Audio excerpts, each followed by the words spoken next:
Hey everybody, and welcome to episode 9 of the Clarity Podcast. I'm your host, Claire, and this week we had an amazing opportunity to interview Emily, who was originally raised Buddhist and then later converted to the LDS Church. Emily has a story that is inspirational, it's hard, it's funny, it made me laugh, it made me cry, and everything in between, and we just had an amazing discussion with Emily telling her story this week. So tune in for all of this on this week's episode of the Clarity Podcast. Everyone has a journey they are walking, and along that road, we are met with potholes, road bumps, rain, storms, and sometimes just fog. But through it all, we're really just looking for one thing: clarity. Clarity so we can walk with confidence in that next step. There's one source I run to for that clarity. In the darkest of nights, Jesus offers me light that shines through even the thickest storms. Welcome to the Clarity Podcast, where we find clarity through the one who saves us all.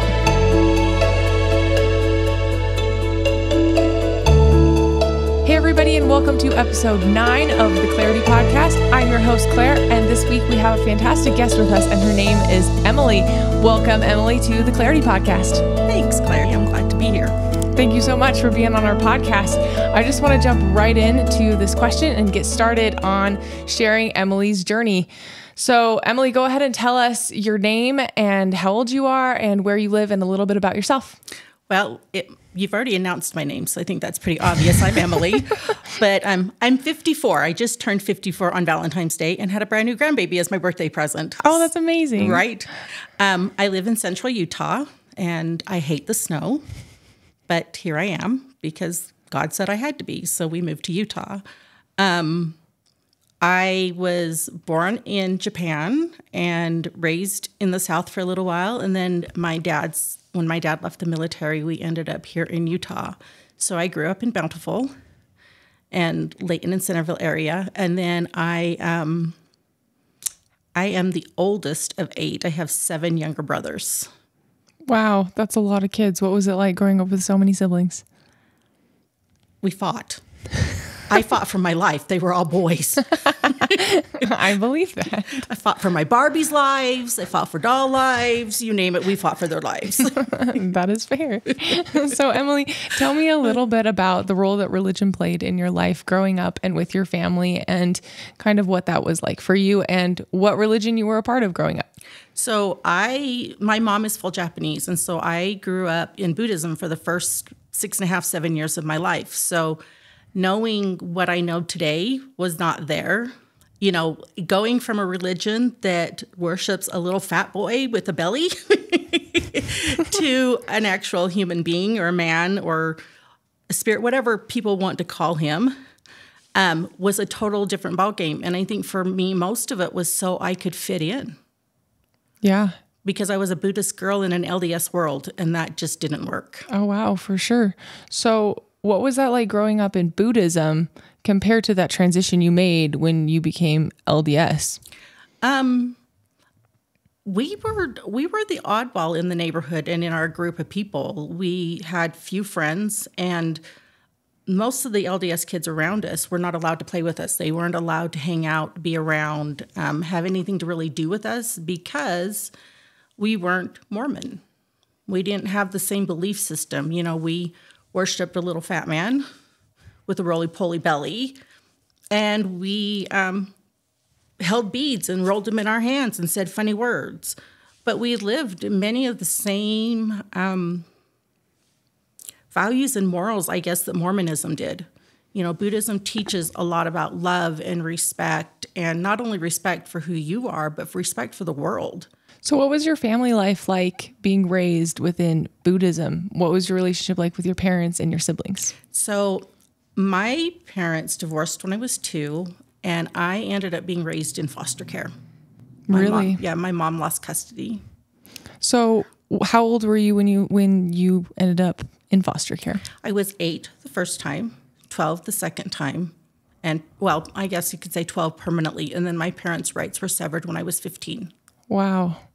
So what was that like for you growing up, and like what were the emotions and the feelings going on in your head as all of those things were happening in your life? You know, I was really a happy-go-lucky child. I had made a decision at a really young age that I, one, was not going to be my parents. I didn't want the alcoholism. I didn't want the drugs. I didn't want the lifestyle they had in any way, shape, or form. It just wasn't something I wanted. I saw my friends who were LDS that had these great parents that had these amazing lives. At least I thought it was amazing. To me, it was really quite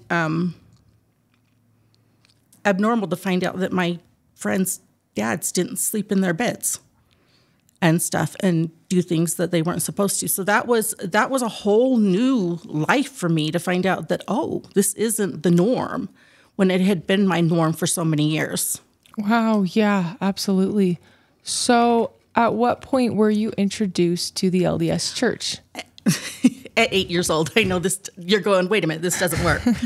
My mom met the missionaries and took the discussions, but because she didn't speak English, it was a problem.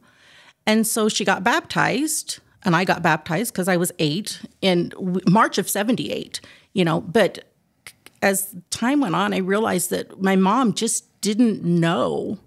And shortly thereafter, I was removed the first time. And so, looking at it then and realizing that a lot of that was really based on the fact that I just wanted to be part of something.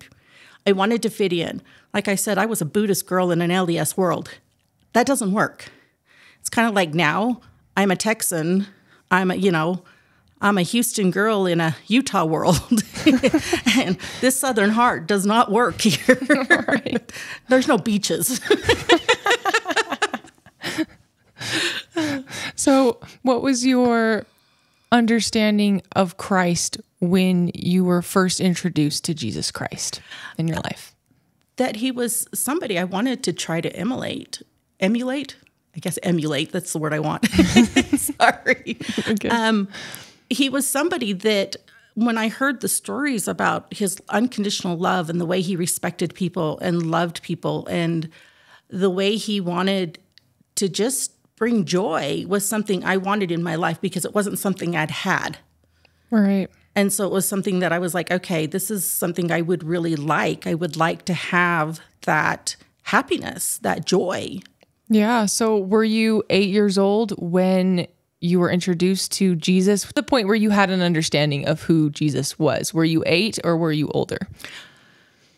Probably older. I mean, I knew who he was just because he's talked about a lot in the discussions. And my friends and families all talked about him and their families and my foster families and things like that. Church was a norm on Sunday until I was left to go to my dad's. When my dad finally took over, that stopped. Church was not something that was allowed. As a matter of fact, at 15, my dad was the first person to say, if you're going to smoke, I'll buy your cigarettes. This is what we're going to do. This is how we're going to do it. And you're not going to destroy somebody else's life because you think you should have cigarettes at 15 years old. I quit. I didn't even make it 3 days. I had permission. You do these things to be rebellious. And my dad just had these rules that were set down. They were laws, but there was also compassion in there. I mean, I snuck out and he was up. When you have a dad that's a chain smoker, you don't wake up in the middle of the night and sneak out. You're probably going to take a chance of having him outside smoking a cigarette. And he was. And he said, did you leave to go see that kid from school? And I was like, yeah. And, at 15, you're kind of arrogant and cocky and you think you're all that in a bag of Doritos. Reality is you don't make it to the store shelf, even in the dollar store. And he said, okay, we'll talk about it the next morning. And the next morning, he screwed my screen on my window so I couldn't get it off. And he put a lock on the outside of my door so I couldn't get out. But he didn't say a single word to me. But the disappointment in his eyes was all that needed to be said. That's all I needed to know, is that he was completely disappointed. And that was enough for me that I just didn't do anything else. I ended up being this kid that, worked really hard. But him and my stepmom got divorced, and I ended up back in the foster care system again. Let's backtrack just a little bit. So when you were in the Mormon church and you were in the foster care system, What was that like, and what experiences did you have with, standard LDS families in the foster care system? Believe it or not, they were mean. Really? They were really, really mean. Yeah, I had one foster mom because I got removed just before Christmas. And, it's really hard to come from a very low income family and an abusive family as it is, and then to be put into a foster home just before Christmas. And the foster mom looks at you and says, this is really bad timing, but I'm going to take you and get you a new sweater, and that's what you're going to have to wear to have dinner with us. And then my room, they're supposed to have a bedroom for you. That's part of the law, is that they have beds and everything else for you. Well, my bed was a cot in the laundry room with the litter box. Wow. And these were active LDS homes? Yes. Were all of them active LDS homes? Yes. And all but my last one. And they were all similar? Like they were all mean? Yes. Wow. But I didn't fit. I wasn't, 1970, I was an Asian girl. In 1970, I was in school, I was a chink. I was a Jap. I was, blamed for people dying in World War II. I wasn't even alive, let alone even a thought process for my own father, and yet it was my fault. So, growing up, we grew up with a lot of persecution, not for being Buddhist, but for being Asian. Yeah. Wow. So then what were your emotions when you went back to live with your dad? Because it doesn't sound like living with your dad was the best option either. So what were you feeling at that time? My dad was my best friend. He literally was, my dad would have gone to prison for me. He would have done everything in his power to protect me. He had no clue. He didn't know. He just didn't know. And I didn't share. I was so afraid of what would happen that I didn't share. I didn't dare share. Yeah.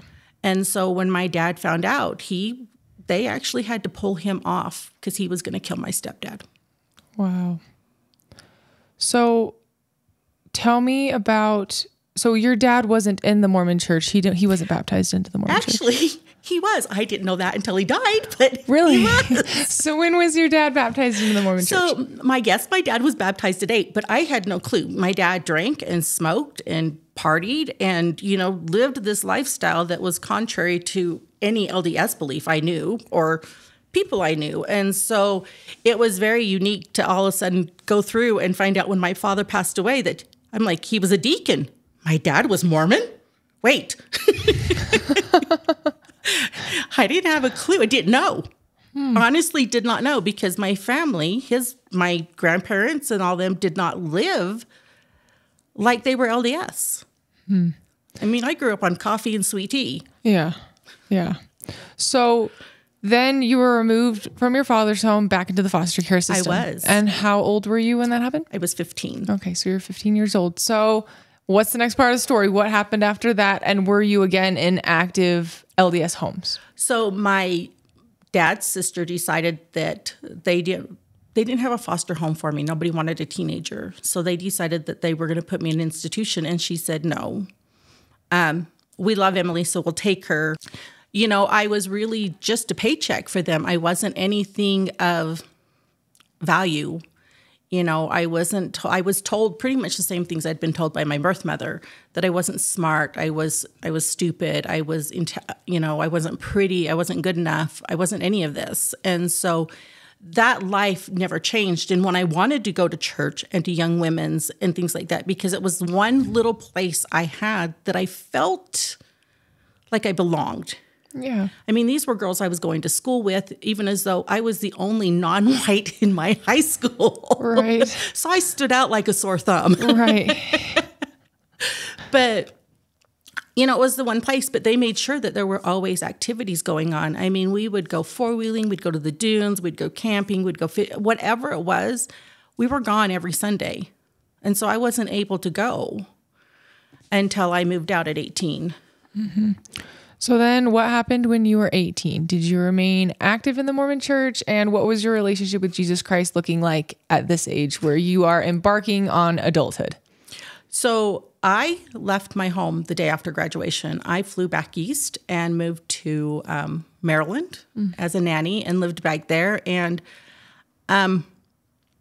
I started on a path that was not good. I mean, I had decided that I didn't want anything to do with the church. I didn't want anything to do with Mormons. I didn't want anything to do with people. I'd already been treated like crap enough. I didn't need it. Yeah. And so I was drinking and partying and went to Hard Rock Cafe with a whole bunch of friends in New York City and had no clue how I got home. And that was the last time I took a drink. And that didn't last for more than 6 months. I just was like, yep, nope, not my ball game. That's not what I want to do. It's not how I want to live my life. It's not what I want. I put my little branches out there and felt around and seen what I wanted, but it wasn't a lifestyle I wanted to live. Yeah. Yeah, that makes sense. So that's kind of amazing, actually, that you realize that so early on, and that, there's people that they live lifetimes like that and they don't realize that that's not what they would want. Right. It's not the best way to live. So that's actually kind of amazing that you had that realization so early on. Well, my grandmother always told me I was a very old soul in a very young body. Yep. I get that a lot. I understand. So when that happened, I decided I needed to make a change. And so I found the young single adult board in my area. And I would drive to young single adults, and they were going to Palmyra. And I had a lot of questions. I didn't know anybody, and it was really fun. I'd met some amazing people, and just for once, really felt like I connected as an 18-year-old with a group of people that were in the same shoes I was, as far as just being in that awkward stage of their life. They don't really live at home, but they don't really live away, and they're kind of in school, but you're kind of here. You still need your parents, but you don't really need your parents. You're in that awkward stage of your life where you're just not sure what you're doing. But it's just how it was. And I had met this girl, and she had just gotten home from her mission. And so here we are in Palmyra, and I'm like, so explain this to me. And I'm reading the Book of Mormon, because all of a sudden I'm like, I really want to read this. I want to know. I need to know. And so here I am reading through this book, and I'm like, I don't understand this. Can you explain this to me? And she's like, I don't know. What do you mean you don't know? It's that question like, wait, how do you not know? And I'd ask another question. I don't know. How do you not know? She says, because sometimes when I'm not supposed to answer a question, the Lord will give me a stupor of thought. Obviously, I am not to answer these for you. Your answers are come from somewhere else. You know how frustrating that is to go, but I need to know. Yeah. I want to know. I need to understand. And so, here I was at this stage going, I need to know the answer to these questions. I am hungry. I am tired of living a life that I don't belong anywhere. I didn't belong. Like I said, I was a Buddhist girl in an LDS world, and then I was Asian in America in a time at some point where people still had feelings about Vietnam. And my dad was served in Vietnam. And so growing up was hard. And so all of a sudden I needed to have somewhere I could connect. And at 18, at any age, really, technically at any age, it's really important. But I think at 18, when you are spreading those wings and you don't have family, you don't have a mom, you don't have a dad, you don't really have anybody, that friendship connection is so important. You need that. And you need to have those friendship connections of people that have the same beliefs and values as you do, who want the same standard of life as you want. And I didn't have that. A lot of my friends were having premarital sex and doing all these other things that I was just like, yeah, no, I'm good. And as we were sitting at this pageant, here I am trying to figure out the answers to these questions. And as we've gone through and, we saw the sacred grove, and that was really cool. And I was like, ooh, and everything else. And there was a great spirit there. But my true answers, so at 17, I got my patriarchal. I always say it wrong, and my husband corrects me all the time.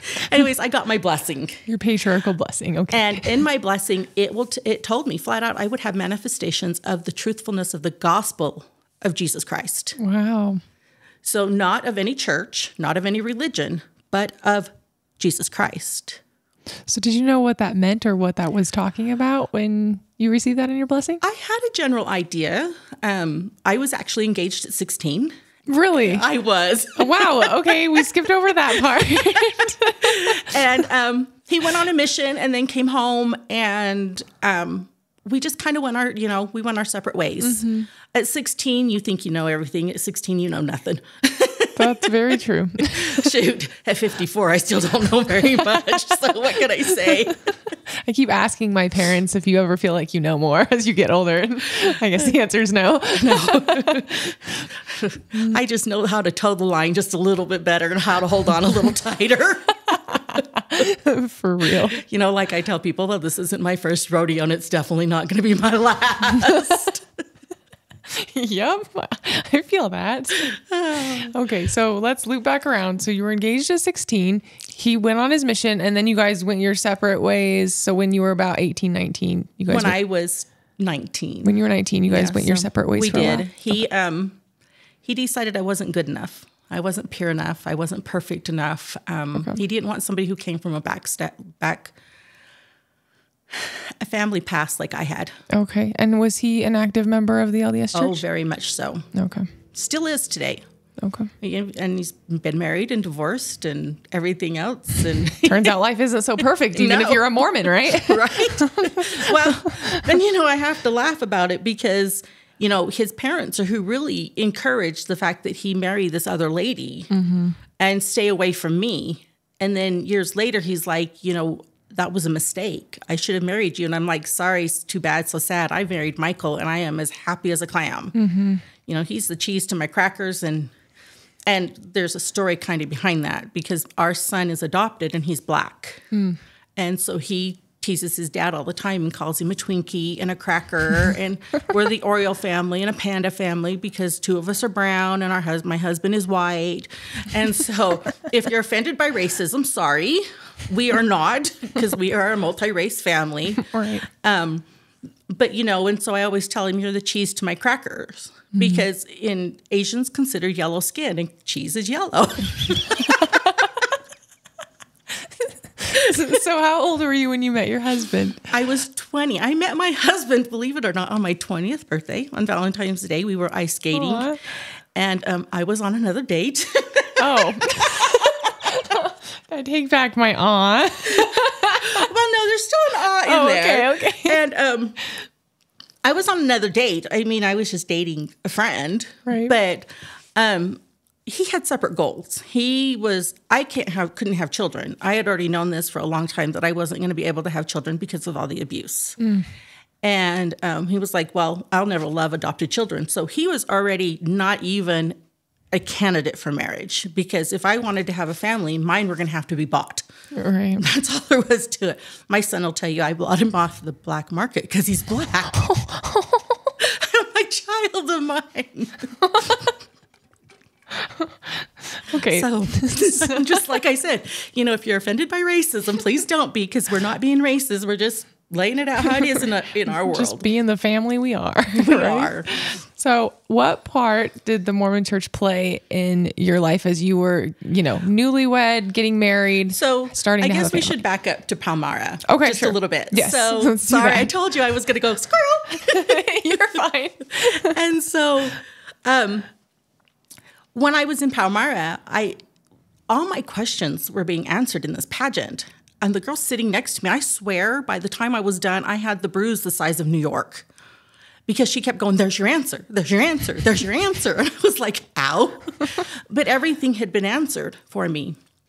And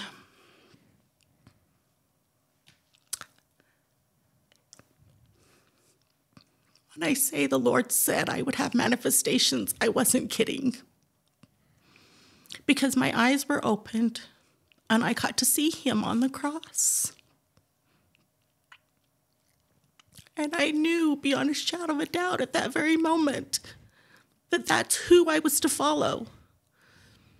I could see the piercing in his hands. I could see them in his feet. I could see those piercing blue eyes. And I knew, beyond a shadow of a doubt, that that was my Lord and Savior, and he is who I was to follow. And that's all it took, was that one moment for me to go, okay, I can do this. And my whole world changed. And it wasn't about a religion. It wasn't about anything. It was about following unconditional love.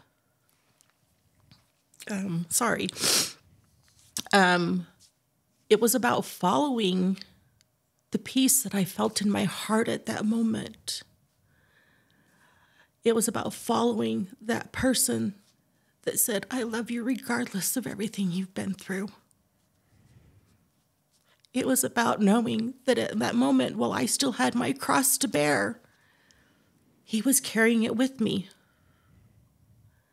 And that's when I knew it wasn't even about being Mormon. It was really just about knowing who he was at that moment.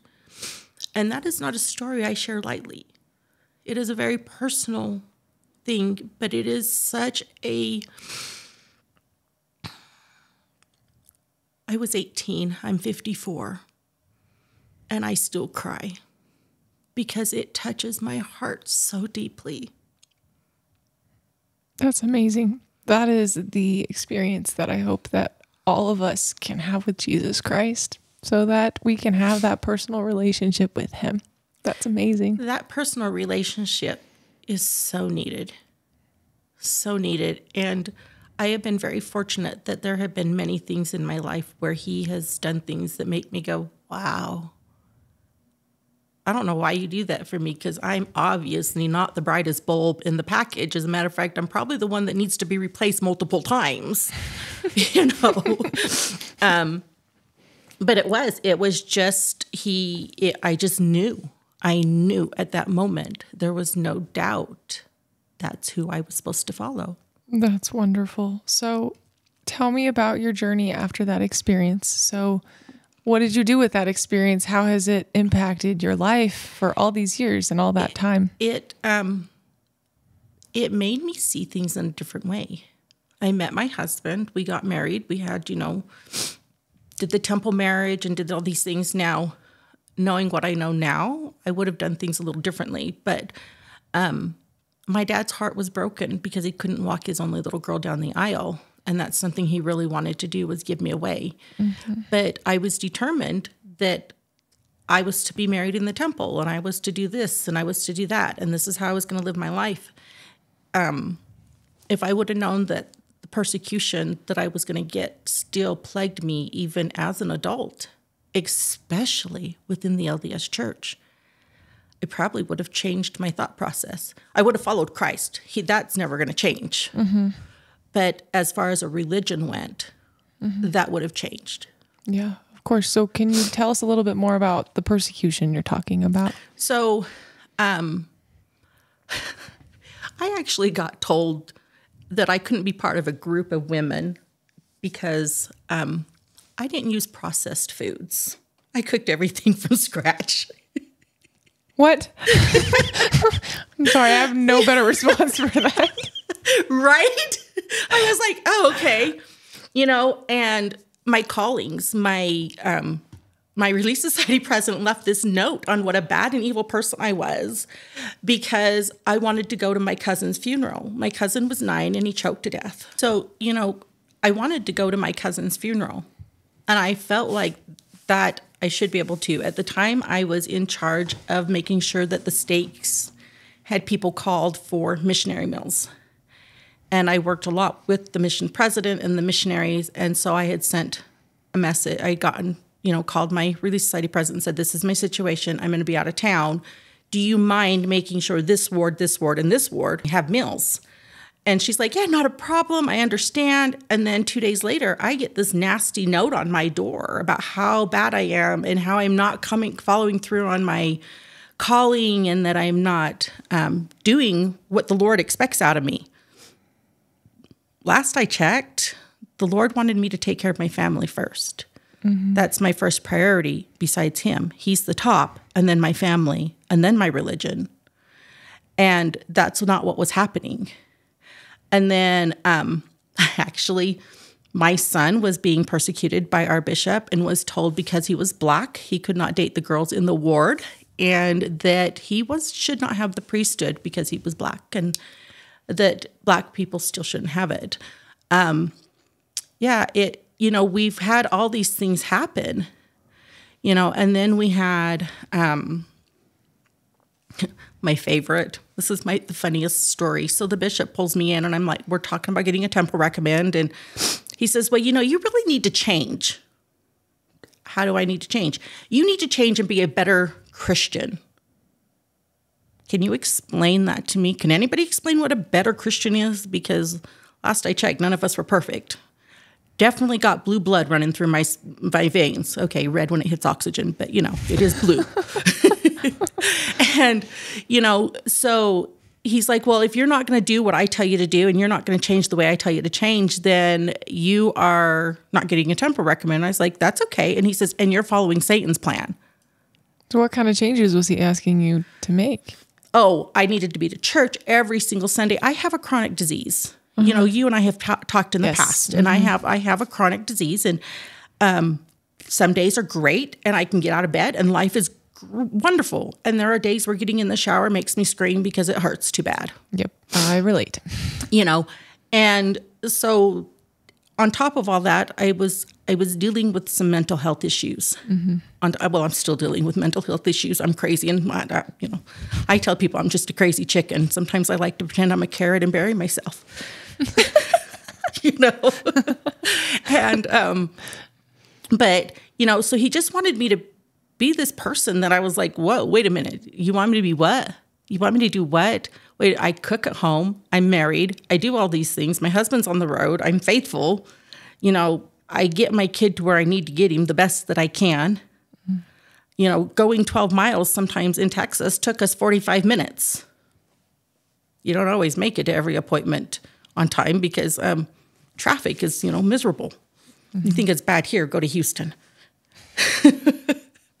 And, but just these things that were ridiculous. You need to be to church, you need to do this, you need to be active and do this and be like this sister and take like this sister and make sure you're doing this like this sister. And I'm like, wait a minute, I'm not them.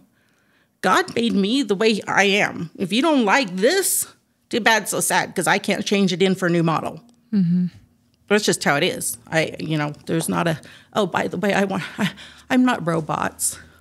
The movie Robots where they get new bodies. I'm not one of them. I can't just go in and buy upgrades. Wouldn't it be great if we could, though? Oh my gosh, there were a lot of things I'd upgrade, like thinner thighs, skinnier arms. Actually, my grandkids think this is really great. Mimi. I'm like, no, we don't play with Mimi's bat wings things.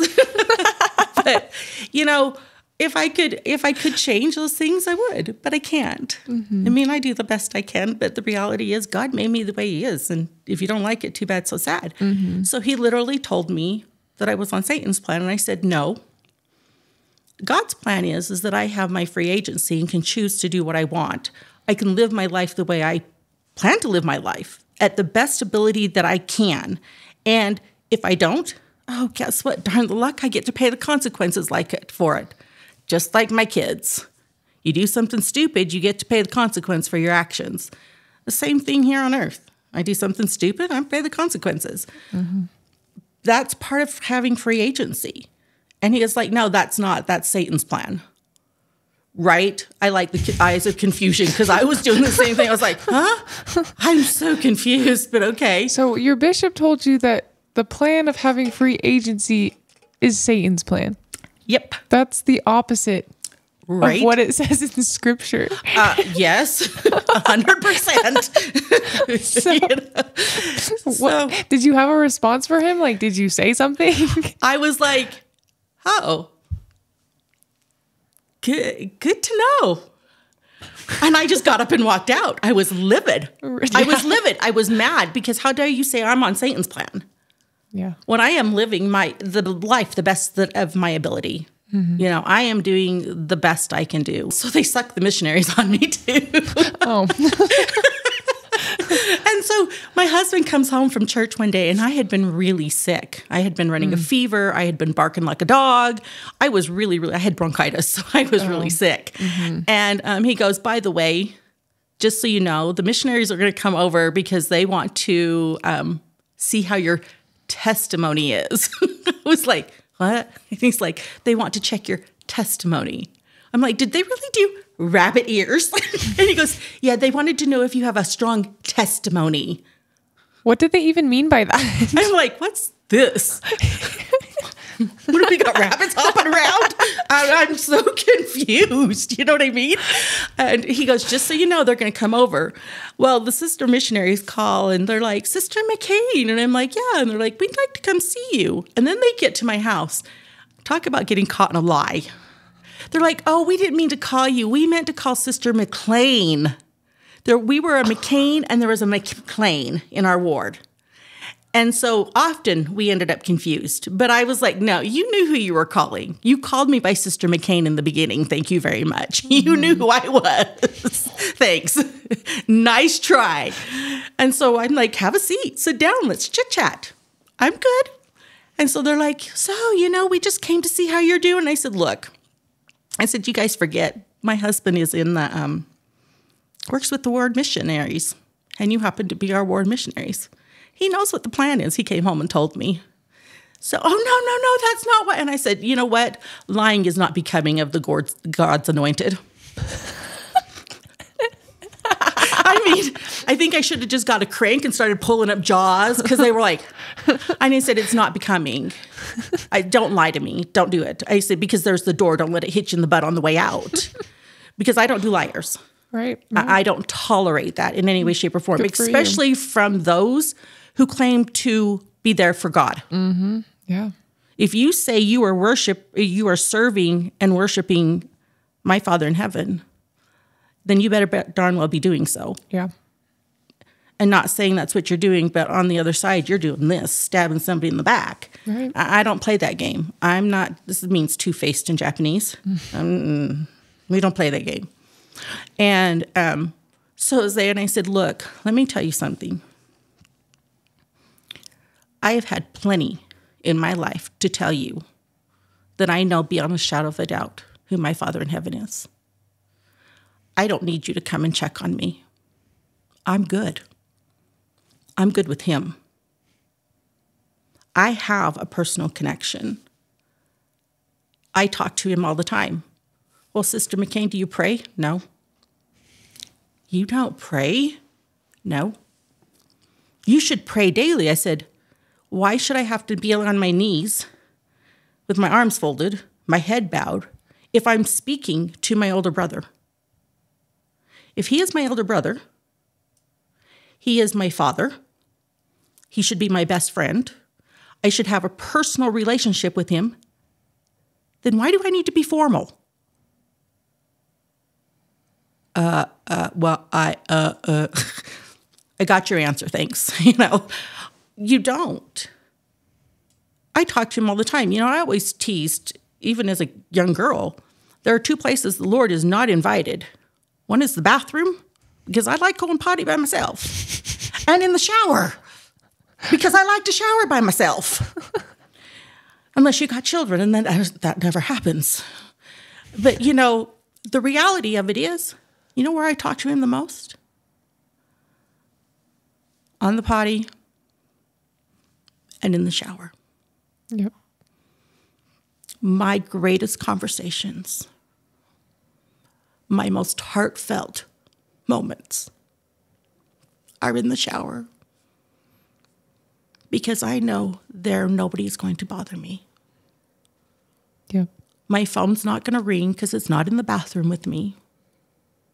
My husband's not going to come in because he's not at home. My son's definitely not going to come walking in because I'm in the shower. And he's 25 now. He's past that stage of needing to put his fingers under the door and try to get mommy's attention. Thank goodness. I'd be a little worried at 25 if he was doing that.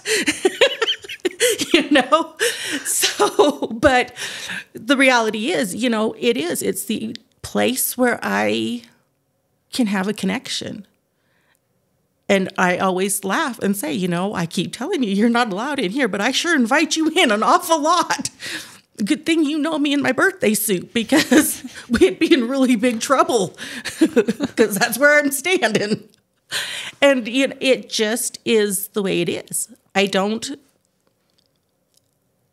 When I drive up north and I get to that point where I lose signal, I'm like, okay, Heavenly Father, we're having a business meeting. What are we talking about today? And Michael laughs and goes, you seriously having a business meeting? I said, yeah, that's what I call it. We're getting to order. We're coming to order. We're gonna have a business meeting and figure out where my life is going. What direction do I need to go? What do I need to work on? Who do I need to befriend? Who do I need to share the light of love of Christ with? I love that so much. And it just goes to show how raw God is with us as well. Like, he's not waiting for us to look perfect or to be wearing a fancy suit or shiny shoes. He doesn't care about any of those things. He just wants our heart. And he's that raw with us. And so when we give him our heart, he speaks directly to us. And he does. I love that. Like, you illustrated that beautifully in your story. You. Like, that's so wonderful.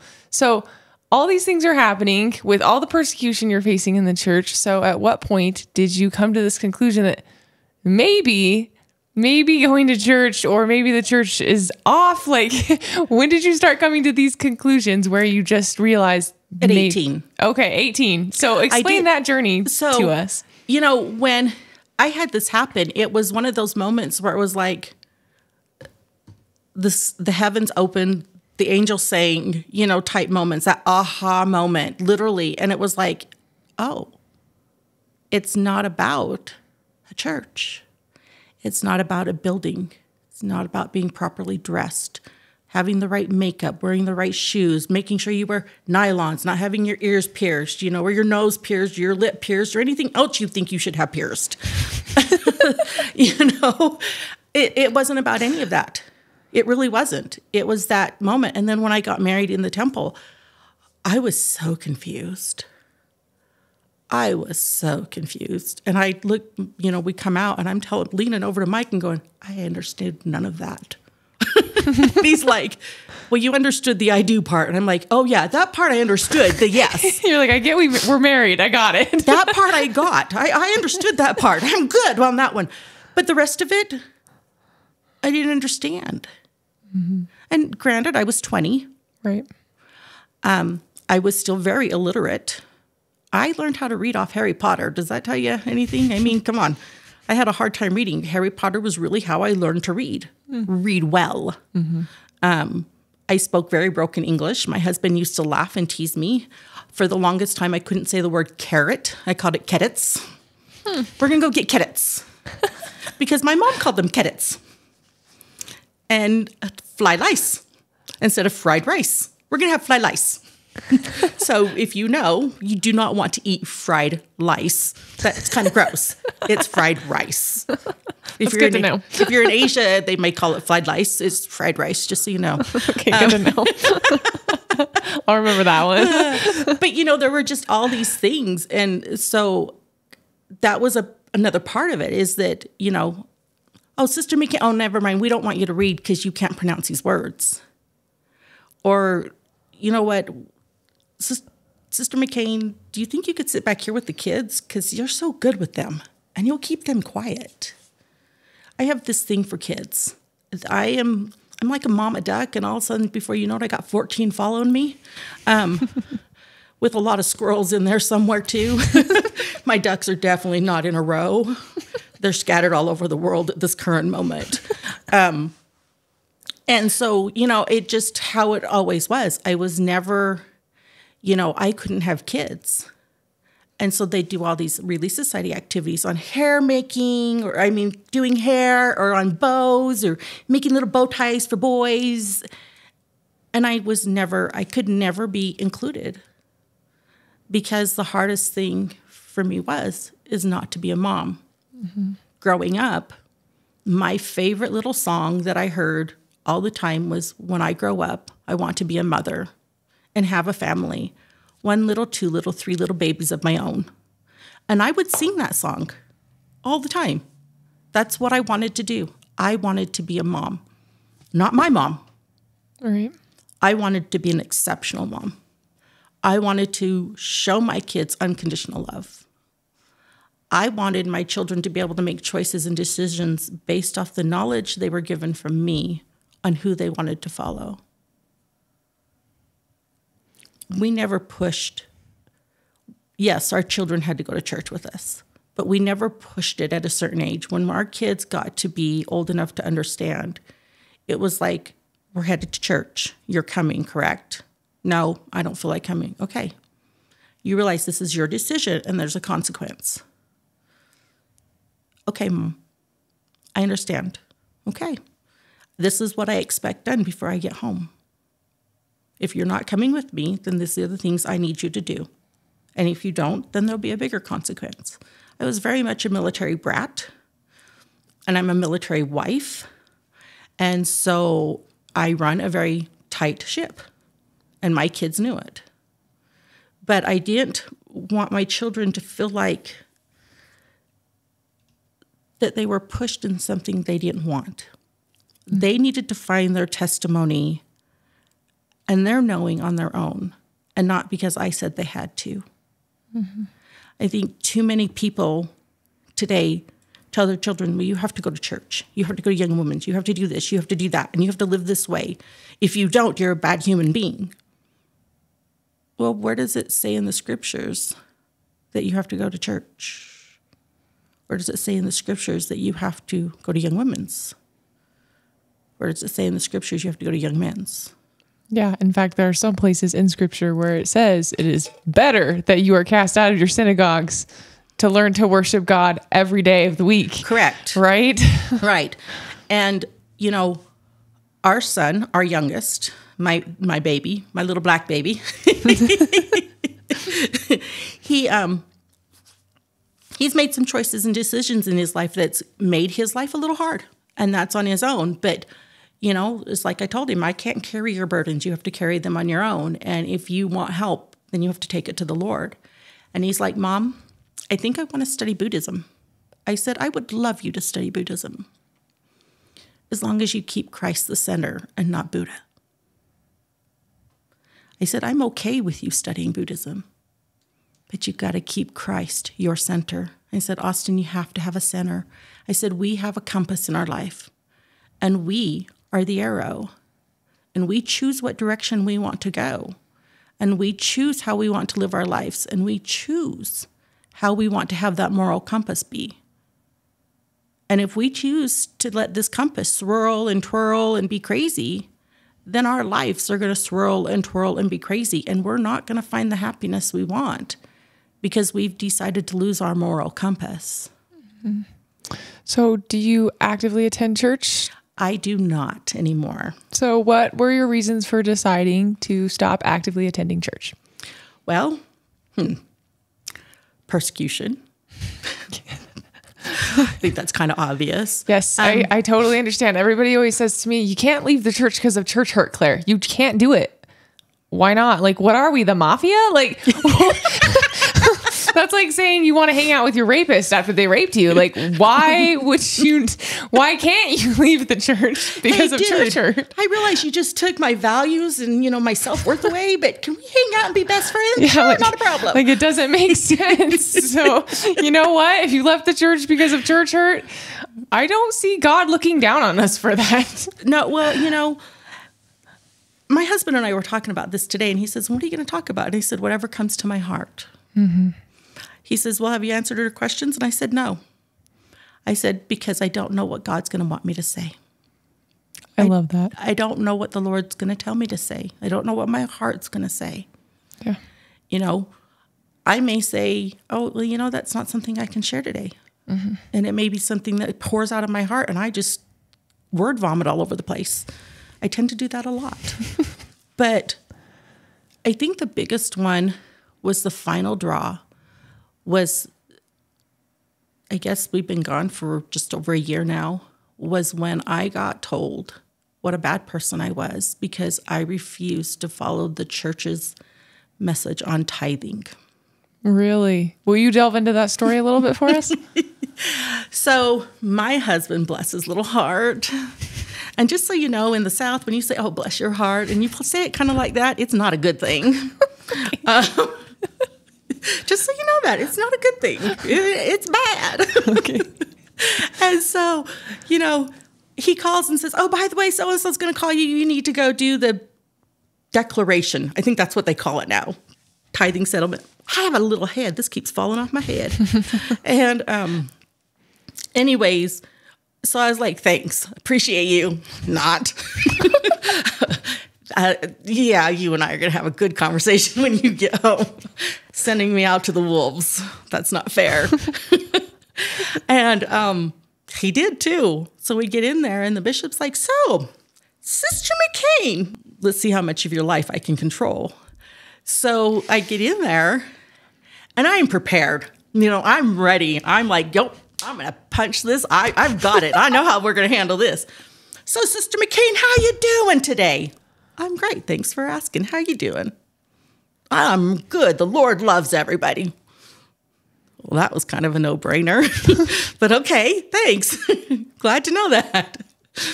And he goes, so you know why we're in here? And I said, yeah, to talk about my money. He goes, no, well, it's the Lord's money. And I said, no, last time I checked, it was my money. Well, technically Michael's money. I don't have a job, but it's my money. What's his is mine, and what's mine is mine. That's how it works. He's like, oh, Sister McCain. I'm like, it's a joke. Laugh. You can laugh. Seriously, it's just a joke.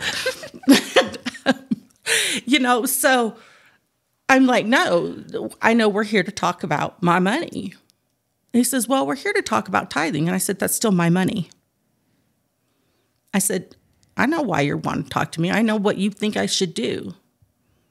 I said, but I made a decision when I moved here that I wasn't giving you my 10%. Well, you know, and I said, no, because this is what the scriptures say. The scriptures say in the New Testament that tithing comes off your abundance or your surplus. I don't have a surplus. I took a $100,000 cut in pay moving to Utah. I don't have a surplus. I'm barely paying my bills. And unless you want to take my $300,000 of medical bills off, you know, you can have those. Go ahead. The New Testament says that you pay tithing off your surplus. Well, you know, Sister McCain, I'm a seminary teacher.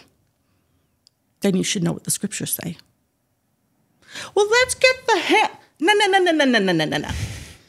Stop right there. No handbook. That is written by man, not by God. Mm-hmm. And I am not going to follow the arm of flesh. Sorry, not doing it. The scriptures say tithing comes from your abundance. When I was working and had a job, I gave to the food pantry. I knew what they needed because I worked there. I knew there was shampoo and deodorant and these things that were needed for the people of my community. This is my community. This is where I live. And I serve my community. I don't serve man. I serve God. And he's like, well, and I said, no. Well, at this point, Michael's called. And he is on the phone. He's like, Emily, bring it down. Calm down. Chill, woman. Relax. And I'm like, no. I'm not doing it. This is what the scriptures say. You're not pulling out a manual and telling me what to do. God's words are who I value, not yours, not any man's. Even something that Michael tells me, if I'm not sure, I take it to the Lord. And he is my husband. And like I told the bishop, the same thing I tell Michael all the time. Look, I wasn't taken from your head because I'm above you. I wasn't taken from your feet because I'm below you. I was taken from your rib because I am an equal to you. God didn't make me better than you, and he didn't make you better than me. And if we can't see eye to eye, then we need to figure this out. But if you're going to follow this up here, and I'm going to follow that up there, we got a problem. Sorry, Lord, you are not a that. Him. If I'm going to follow him, and you're going to follow all of them, then you're in the big spacious building, and I don't want to be with you. I don't want that party. Amen. I want that one up there. Thanks. I'm good. Mm-hmm. And we did. I was like, we don't play. And we literally went rounds. It was almost a shouting match. Mm. And he says, well, I love you, Sister McCain. I said, no, you don't. So quit saying that. Oh. Sorry, don't use words falsely. That I don't do that. Well, Sister McCain, you can't have a temple recommend. I said, that I'm okay with that because that's not God's house anyways. The Lord tells us that we shouldn't have temples. That's why he destroyed them. So why are we making them? Well, Sister McCain, here we go with the church handbook again. And we are following man all over again. And it's a vicious cycle. It keeps going on and on. I feel like I'm on a donut, just spinning around. But I'm the one in the center going, hold on. Hold on for dear life here, because it just keeps spinning. And they don't get it. It's just like, whoosh.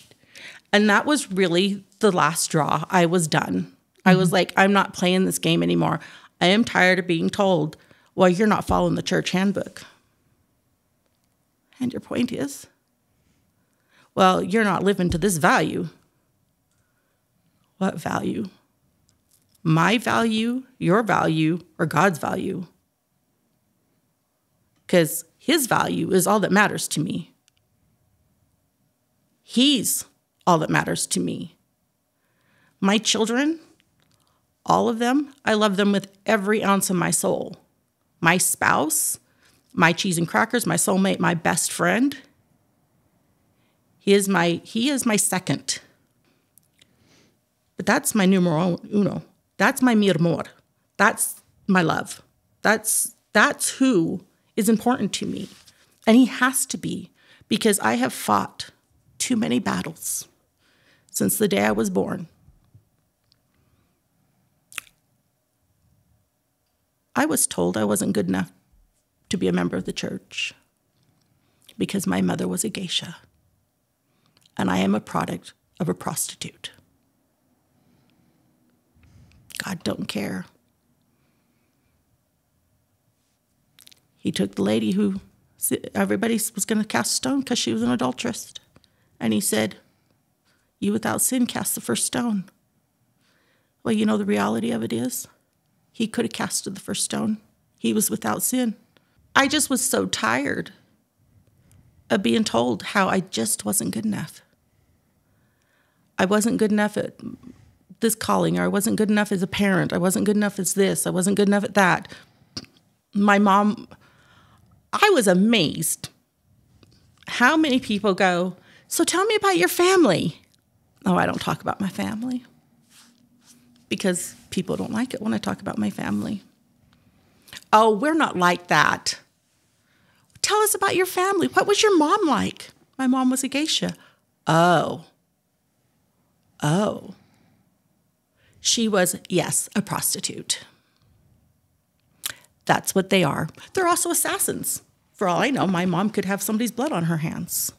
I have no clue. I don't know what my mom's life was, but one thing I do know, and that I've learned, and I've learned through much therapy and a lot of love and light, is that our past, regardless of who we are, defines who we are. And we can either hold on to it and make us an ugly, ugly soul, or we can let it go and give it to Christ and become a better person. It's taken me a long time to realize that. But a couple weeks ago, sitting in my truck while driving up north, I was like, okay, Father, I need you to bless the roads as I travel home through this weather, that there will be no animals, that the roads will be clear and I will be safe. I would really appreciate that. And Father, I would really appreciate it if you could give my mom in her heart the knowledge to know that I love her regardless of everything she's done. That she is my mom. And she will always be my mom. And I'm okay. She no longer needs to be present because I am okay. And that was the first time in a long time I could say, I'm okay. I'm okay with her not being there because I think every girl and every boy, but I know especially girls, want their mama. There is something special about being at the birth of a grandchild. I was just there on the 14th of February, and I was the first to hold that baby. My grandson and I cut the umbilical cord together, which was probably the biggest prize and the most precious moment in my life, was to share that opportunity with my grandson as I was there with my daughter, watching the biggest miracle that God gives us, which are children. And it was the first time I really realized that I was okay that my mother was not in my life. Because I don't need her. I've got others. I have people that love me regardless of my faults. And let me tell you, I got a lot of them. Don't we all? I make the Grand Canyon look small. You know? Yeah. I mean, I've got some. I got a few. So you hit your breaking point and you stopped going to church. So what did your spiritual / religious life, whatever you want to call it, what did that look like once you decided to stop going to church? Oh my gosh. So here we are, married in the temple. And I'm like, oh, do I keep my garments on? Do I take them off? Do I keep one on? Take it off. You know, and I'm doing this little dance. Literally, it was this dance of do I, don't I, do I, don't I. And so I'm like, okay, Heavenly Father, I need to leave for real. I need to be done. And the words that came to my head is, you need to run my daughter. Okay. Got that loud and clear. I'm good. I can do that. So I did. I was done. And then I was like, but what about my underoos here? You know, what do I do with these things? And I kept them on. I was like, what do I do? And then I was like, okay, if I'm done, do I leave these or do I take them? And he's like, burn them. Did I hear you right? Wait a minute. Let me process this again. I heard the run. Got that one. I was game for that. Burn them. Okay. I can do that. And I did. And it was amazing because the song that came on my phone, the moment I took them off and was permanently done and started cutting them up, was My Chains Were Gone. Amazing grace, my chains are gone. And my chains were gone. I was free, and I felt so free. For the first time, I felt the freedom that I hadn't felt in so long. I was no longer being shamed for being Asian. I was no longer being shamed for not wearing the right kind of dress. I wasn't no longer being shamed. I came from a very wealthy ward in Houston to a very poor ward in Utah. Mm-hmm. I wore very expensive dresses and very expensive shoes in Houston to church because if you didn't, you look like something that came out of the Goodwill bag because they don't have DI in Houston. To here, where I look like a rich snob. I was like, I don't fit in. I don't fit in there. I don't fit in here. I'm a farmer's girl, farmer's daughter, that drank and drank sweet tea. Okay, wait, hold back that up. I didn't drink or smoke. I mean, I tried, but they just, yeah. But, you know, from a parents and family that drank and smoked and partied and did drugs and did all that thing. I came from this lifestyle that for many is a living hell, okay? For me, it was still a living hell. Coming back to Utah, I wasn't doing it. When the Lord said, you're leaving Houston and moving to Utah, I said, oh, no, I'm not. And he said, oh, yes, you are. And I said, oh, no, I'm not. He says, you want to bet? And I said, yep, I'm going to win this one. Guess who lost? This girl right here. There is a big sign above my head. Sometimes I swear it says, loser, she lost. And it's got the arrows pointing at me. Not that he really does that, but that's how I felt, because I felt like I had lost. I didn't want to come home. I did not want to face my demons. I didn't want to have to look over my back or my shoulders or anything else anymore. I wanted my freedom back, and I knew I wasn't going to have it here. I was going to have to face some big demons, and I'm facing them, and I don't like them. But that's okay. Through him, I can do anything. And you know, as I go through and realize that I can do these things, as long as I keep Christ in my heart, I can work through this. I can walk through this. I can face this. When we moved here, we were still active, and I said, let's go walk on the temple grounds. The temple was closed. I said, well, just go walk the grounds. It's quiet, it's nice, it's pretty, and it's not a mile away, several miles away. You know, it's only, well, it's miles away, but it's not like going up north or going up into the canyon or anything else to walk. And my old man can't walk up the canyons anyways very well. He hobbles. Too many rollover accidents. But, or either that or too many hours sitting in a seat driving a big truck. But probably a little both, actually.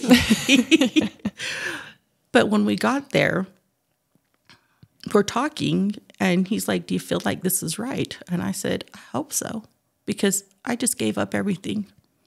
I just left behind 5 daughters and 6 grandchildren. I hope so. And when I left a daughter who had just lost her husband to murder.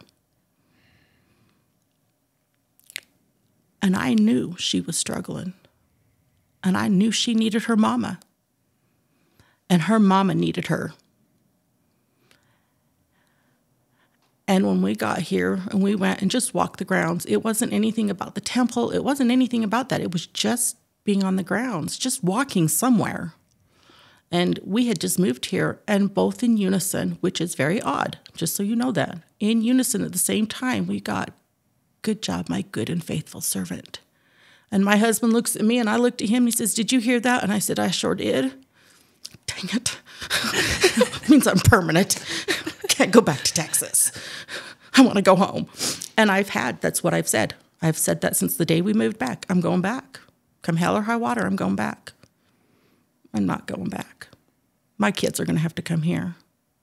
There's too much going on. Mm-hmm. The world is too evil. Mm-hmm. So why do you feel like you were called to Utah? To face my demons, to heal, and to find Christ the way I needed to find him. Because in Houston, I wasn't going to. So do you feel like you're finding Christ the way that you need to here, and that you're facing those demons? And what does that look like for you? I have had more aha moments in the scriptures than I think I have had since I started reading them as a kid. I will pull open my scripture and go, okay, what do I need today? And I just let it flop open. And I'm like, oh my gosh, why didn't I get, well, I feel kind of sheepish, because I didn't realize there were things in there like about prayer that I'm like, wait. I don't have to say prayer the way they've always told me I have to say prayer. I can actually say it the way I want to say it. Well, I guess I've been doing it right anyways because I'm an obstinate pain in the fanny. But, it was amazing to me because all of a sudden the scriptures, I started reading them like they were brand new and not like a Mormon. And that may sound judgmental or harsh, but the reality is my whole point of view My eyes had been opened and things had changed. And all of a sudden I was looking at them differently. My sweet friend Deborah, for my birthday, gave me a new Book of Mormon, and it's got the journal's pages on the side. And I was so excited. I was like, yes, yes, yes. I'm doing this little dance. My husband's like, what are you screaming yes over? I'm like, I got a new Book of Mormon. He's like, really? yeah, journal. And he goes, okay. I said, no, look, I don't have to see right here. And he goes, what does that say? I said, give me a minute. I'll decipher it for you. Because I would write in the itty bitty margins and between the lines and everything else when I had a thought. Right. Uh-huh. And so now I have this space on the side that I can write. And I'm like, this is so wonderful. It's amazing that you're sharing this story because I've had my quad since I was, 16, and I've just marked it all up. And I just I've come out of the church. It's been about a year since I've officially been out of the church. And I just barely started reading my Book of Mormon with my journal sides too. And it's amazing reading it without that Mormon, I hate to call it that Mormon perspective, but the culture perspective, right? Where I'm reading it with new eyes, where I learned tons of things in my younger years when I was reading the Book of Mormon, but now it's like this waterfall of inspiration and wisdom and knowledge that God is teaching me that I never saw before. Right. It's amazing. Well, as I'm reading some of these other things and going through, and I'm like, wait a minute. We were told if you made a mistake, you prayed to God, your sins were washed away, and you were good. See you later. You're okay. Got it. But that's not true. The Lord tells us, yes, you pray. Yes, your sins at that moment are taken care of. But until you actually have that fire, that baptism by fire, your sins are not 100% gone. Now, that's just my understanding. Don't take me on gospel on that because no pun intended there. But that's my understanding. And I was like, whoa, wow, what an eye-opening moment to know that I'm still okay. I'm good. And yes, I'm still allowed to make mistakes. And yes, the Lord's still going to forgive me I'll tell you what, he's up there going every day. Oh my gosh, Emily, didn't we just talk about this? Didn't you just apologize for this? And you just did it again. Really? Hey, I'm like, I know him. I met Christ when I was 2. See, there's a part of that story that was totally left out. My mom killed me when I was 2. She drowned me. Nice mom, huh? But, she did.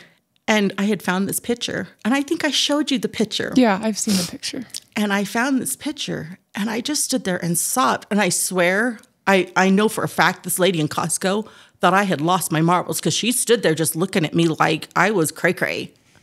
Okay, I am a little cray-cray. But I was really cray-cray at that moment in her eyes. Because I was like, I know him. I know this.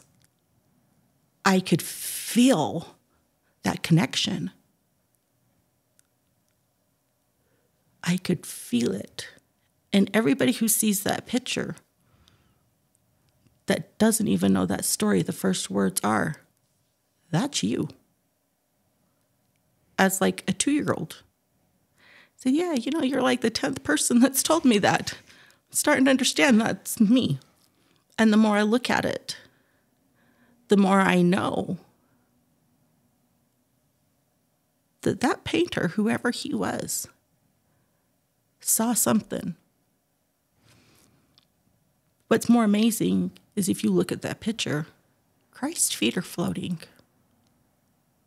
Mine are not. Or the little girls in there are not. Because he is celestial. And I was meant to come back. Dang it. I always tell him, could you give me a handbook, please, so I can get this done faster? I need a manual. I'm a little slow on the learning side. But I'm okay. I see that picture, and I see the other pictures I have of Christ in my home, and his eyes always just look right at you, and they are full of love. And I don't think you could find anybody who loves you more. I mean, think about it. He hung on the cross and in the end said, Father, forgive them, for they know not what they do. That's ultimate forgiveness right there. I mean, the ultimate forgiveness. Yeah, absolutely. That's amazing. So, Emily, it's been amazing interviewing you and hearing your story. We've laughed together. We've cried together. This has been an amazing journey. And I've squirreled. That too. So I just want to kind of close with the question that I ask everybody at the end of this podcast. And that is, how do you find clarity? Now, after all this journey and all that you've been through and being in the church, being out of the church, how do you find clarity? I look. My mother used to tell me, quit looking through the glass eyes you have shoved in your head and look through the eyes God gave you. And I hated that saying. Oh, I hated that saying. And then one day my eyes were opened. What happens when you look through a bottom of a glass? Your view is distorted. You only see a part. You can't see your peripheral. You can't see beside you. You can only see this itty bitty spot.